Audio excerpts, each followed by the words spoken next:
आज का हम लोगों का विषय है कि कबीर के रहस्यवाद किस तरह का है। तो कबीर कुछ साहित्यकार कहते हैं कि कबीर का रहस्यवाद भौतिक न होकर आध्यात्मिक है, सीमित न होकर असीम है, भावनात्मक न होकर साधनात्मक है। तो विभिन्न प्रकार के विद्वान विभिन्न प्रकार का रहस्यवाद कबीर के विषय में अपनी विचारधाराएं बताते हैं। तो कबीर के रहस्यवाद के विषय में आज हम चर्चा करेंगे।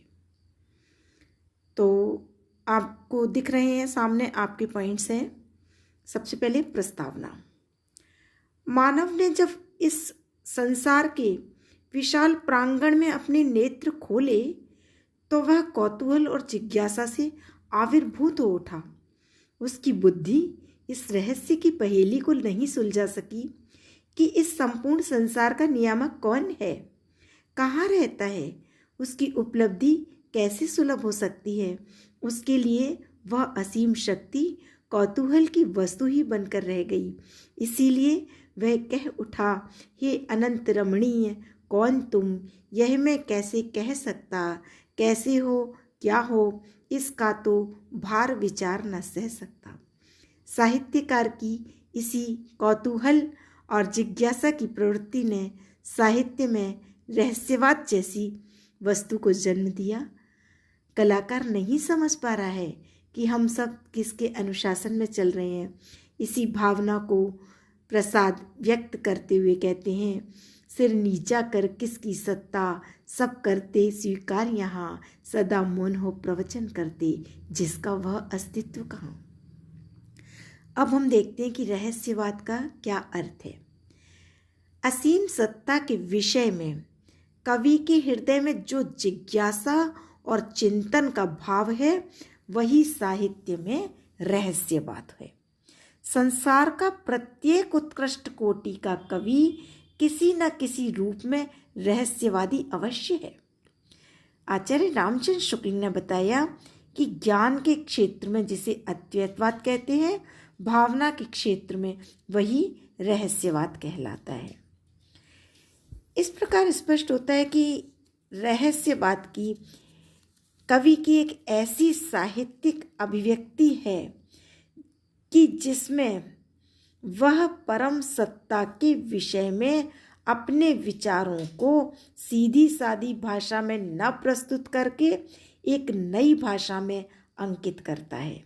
वह परम सत्ता को अपनी लेखनी का विषय बनाकर एक ऐसे अनंत संसार में पहुंच जाता है जहां सुख दुख, आशा निराशा, शोक विषाद, संयोग वियोग, हास्य रुदन आदि सभी समान हैं। अगला पॉइंट हमारा रहस्यवाद के प्रकार। आचार्य रामचंद्र शुक्ल ने रहस्यवाद के दो प्रकार बताए हैं, साधनात्मक रहस्यवाद और भावात्मक रहस्यवाद। जिस रहस्य का आधार योग है वह साधनात्मक, और जिसका आधार भक्ति या प्रेम है वह भावात्मक। अब आगे प्रश्न उठता है कि कबीर के रहस्यवाद पर प्रभाव। तो कबीर हिंदी साहित्य में अद्वितीय रहस्यवादी कवि माने जाते हैं। कबीर एक ऐसे संत कवि थे जिन्होंने अपने जीवन में सत्य के अन्वेषण के लिए विविध प्रयोग किए।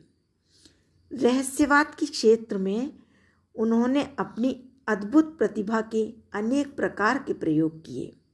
यही कारण है कि उनकी कविता में रहस्यवाद के अनेक रूप दृष्टिगोचर होते हैं। अब कबीर के रहस्यवाद के प्रकार हैं, तो 4 प्रकार हैं कबीर के रहस्यवाद के।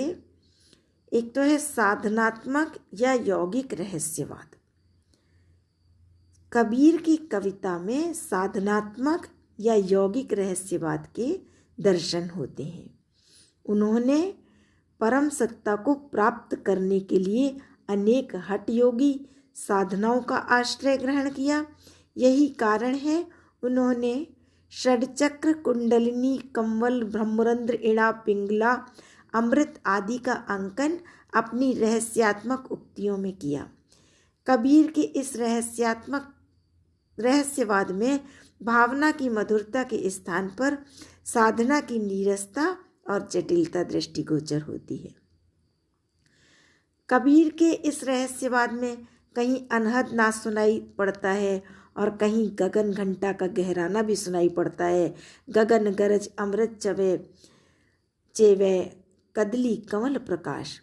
तो कबीर का साधनात्मक रहस्यवाद सिद्ध और नाथ पंथियों से प्रभावित है, परंतु उसमें इतना वैषम्य है कि नाथ पंथ में कायिक साधना की प्रधानता है और कवि के रहस्यवाद में मानसिकता की प्रमुखता है। दूसरा है अभिव्यक्ति मूलक रहस्यवाद।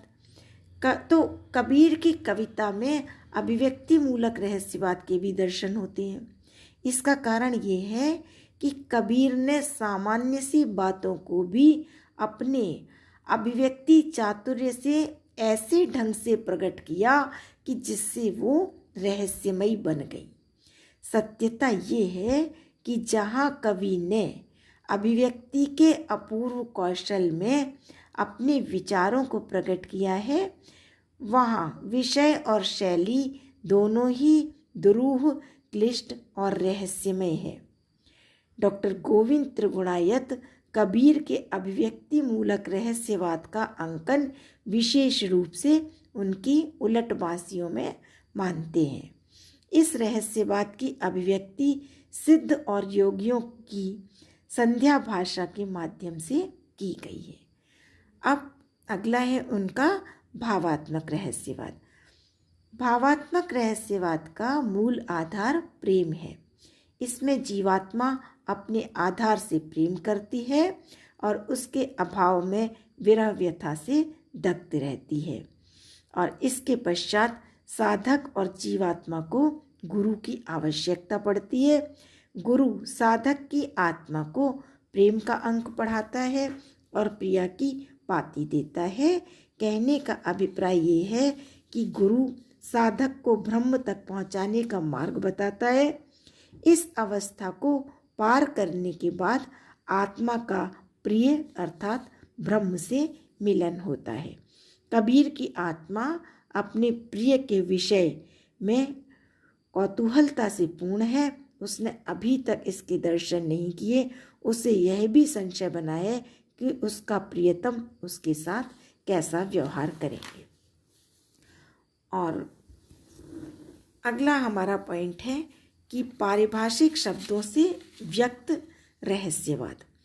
तो कबीर ने अपने रहस्यवाद में जहाँ प्रेम की सरस सरिता प्रवाहित की है, वहाँ हठ योगियों और सिद्धों के पारिभाषिक शब्दों का भी प्रयोग किया है, जैसे षटचक्र, 10 दरवाजे, 64 दिए, 64 चंदा, 14 चंदा, 16 पवन, 52 कोठरियाँ आदि। इस प्रकार का रहस्यवाद कबीर की उलटबासियों में दृष्टिगोचर होता है। अगला हमारा पॉइंट है कि कवि के रहस्यवाद की विशेषताएं। कबीर का रहस्यवाद हिंदी साहित्य की अनुपम धरोहर है। उसमें अपनी मौलिकता, सजीवता, सरसता और अपूर्वता है। डॉक्टर श्याम सुंदर दास ने लिखा है, रहस्यवादी कवियों में कबीर का आसन सबसे ऊंचा है। शुद्ध रहस्यवाद केवल उन्हीं का है। और इन्होंने अपनी पृथक पृथक विभिन्न इनके रहस्यवाद की विशेषताएं हैं। जैसे प्रेम की तीव्रता, इनके रहस्यवाद में एक विशेष प्रधानता है कि उसमें सूफियों के समान प्रेम का तत्व स्पष्ट दिखाई देता है। और कबीर की रहस्यवादी उक्तियों में आध्यात्मिक तत्व की प्रधानता रहती है। और तीसरा है कि चेतना की भी। तो रहस्यवाद के साधक के लिए ये आवश्यक बताया है वह हमेशा जागृत रहे। यदि वह चेतनाहीन हो गया तो पार ब्रह्म से कोई संबंध नहीं रहेगा। इसलिए कबीर ने अपने को सदैव जागृत रखने का प्रयत्न किया है कि मनरे जागत रहिए भाई, गाफिल होए वस्तु तू मत खोवे चोर घुसे कर जाए। और एक कबीर के रहस्यवाद की विशेषता है कि जिज्ञासा का अभाव। रहस्यवाद जिज्ञासा की नींव पर ही खड़ा है। इसमें साधक के मन में ब्रह्म के प्रति कौतूहल और जिज्ञासा का भाव होता है। कबीर के रहस्यवाद में यह तत्व पूर्ण रूप से दिखाई देता है। उन्हें यह जिज्ञासा है कि ब्रह्म कैसा है, कहाँ है। और एक विशेषता ये भी उनकी कि कबीर के रहस्यवाद में व्यापकता है और उनको रहस्यवाद के किसी विशेष प्रकार के रहस्यवाद की कोटि में नहीं रखा जाता। उसमें सभी प्रकार के रहस्यवाद की सुंदर अभिव्यक्ति देखने को मिलती है। और कबीर के रहस्य में सर्वात्मवाद भी है कि कबीर के रहस्य में सर्वात्मवादी रहस्यवादी का भाव भी सजीव उठा है। यह भाव उपनिषदों और गीता में विशेष रूप से दृष्टिगोचर होता है। और एक विशेषता है कि बुद्धि और भावना का समन्वय है। तो इस तरह से कबीर के जो रहस्यवाद है उसमें बहुत सारी ये सब विशेषताएं भी हैं। और एक आत्मा की चारों अवस्थाओं का निरूपण, आत्मा की कुमारी, सुंदरी, विरहिणी और सती चारों अवस्थाओं का कबीर के रहस्यवाद में अंकन प्राप्त होता है। निष्कर्षतः हम ये कह सकते हैं कि कबीर का रहस्यवाद हिंदी साहित्य की अनुपम वस्तु है। कबीर ने रहस्यवाद के विविध रूपों का चित्रण किया है। उनके रहस्यवाद में प्रेम की तीव्रता, आध्यात्मिकता, जिज्ञासा, चेतना, व्यापकता आदि अनेक विशेषताएं उपलब्ध होती हैं। सत्यता यह है कि कबीरदास रहस्यवादी कवियों में शीर्ष स्थान रखते हैं क्योंकि शुद्ध रहस्यवाद उन्हीं का है।